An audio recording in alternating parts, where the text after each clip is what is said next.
তো এখানে আইছেন না এই চেয়ারটা বাবা ওই যে এই আগুনটা ওই যে লেগে গেছে এই সময় ঠিক ফায়ার সার্ভিসে যদি ফায়ার সার্ভিস 5 মিনিট পড়াইতো সবটা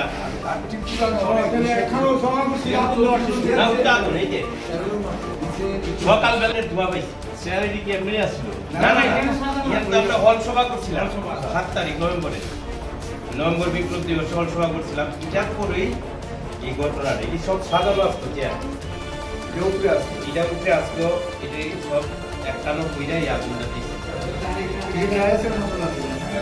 আছি এটা কমলপুর মহকুমার মানিক ভান্ডার বাজারে একটা সময় এটা ছিল আমাদের কমলপুর মহকুমা কমিটি আমাদের পার্টি এই মহকুমা খুব জমজমাট অফিস কিন্তু 18 সালে যখন ভারতীয় জনতা পার্টি ক্ষমতায় আসে তারপর থেকেই এই অফিস আর খোলা যাচ্ছিল না।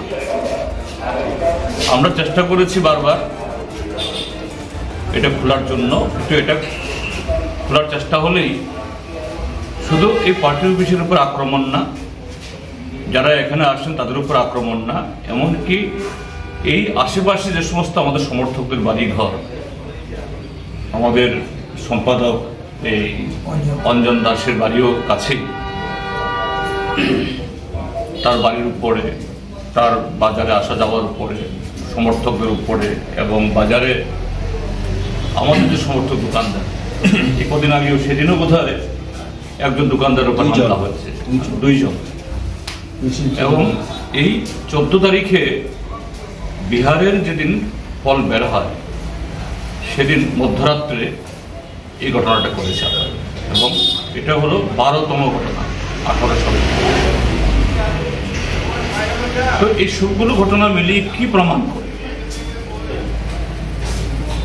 যদি ভারতীয় জনতা পার্টি অন্য কোনো বিরোধী দলকে পার্টি অফিস খুলতে দেবে না, পার্টি অফিস দাঁড়িয়ে থাকতে দেবে না, তাহলে তো এটা সেই 14 তারিখে রাতের জন্য অপেক্ষা করার প্রয়োজন নেই, তার আগে থেকেই এরা এসব করবে। কিন্তু কেন করবে? কেননা বিহারের নির্বাচন গোটা ভারতীয় জনতা পার্টির কাছে ছিল অনিশ্চিত, টারবার ছিল। বিহার থেকে ত্রিপুরা বহু দূরে, কিন্তু এখন সোশ্যাল মিডিয়ার যুগ, অনিবার্যভাবে বিজেপি হারছে। তো সমস্ত কারসাজি করে ইতিমধ্যেই এগুলো পত্রপত্রিকা আসছে। যখন তাদের এই জোড়াতালি জয় যখন একটা বের করে দিতে পারল নির্বাচন কমিশনের সাহায্যে, ত্রিপুরার বিজেপি এরা যেন ভেবেছে এরা একটা অক্সিজেন পেল। এই যে বহিঃপ্রকাশ, এটা অস্বাভাবিক। এবং যে আমরা বলছি বিজেপি এখন শুধু ফেসিস্ট সুলভ না, নয়া ফেসিবাদের চেহারা নিয়েছে, তারই চেহারা। এটাও বলতে চাই এদের দিন গণিয়ে আসছে।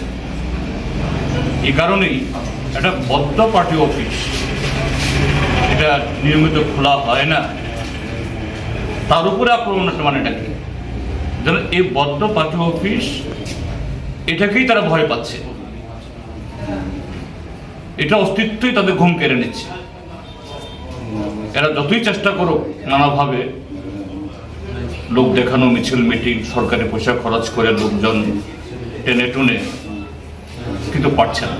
এই যে গতকালও আগরতলায়, এই আগরতলার পাশে খুমুলুঙে মুখ্যমন্ত্রী মিটিং করতে গেছে, মুখ্যমন্ত্রী মিটিং থেকে ফিরে আসতে না আসতেই 2 দল লেগে গেল, ত্রিপুরা মোথা বিজেপি। অর্থাৎ একই সরকারের থেকে সেখানে বনিমানা হচ্ছে না, একই দিনে কৈলাস শহরে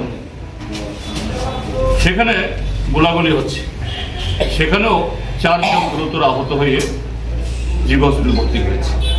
এই হলো ত্রিপুরা। অর্থাৎ শেষের পুরো আমরা যে বারবার বলছি, এটা যেন আরো ত্বরান্বিত হচ্ছে।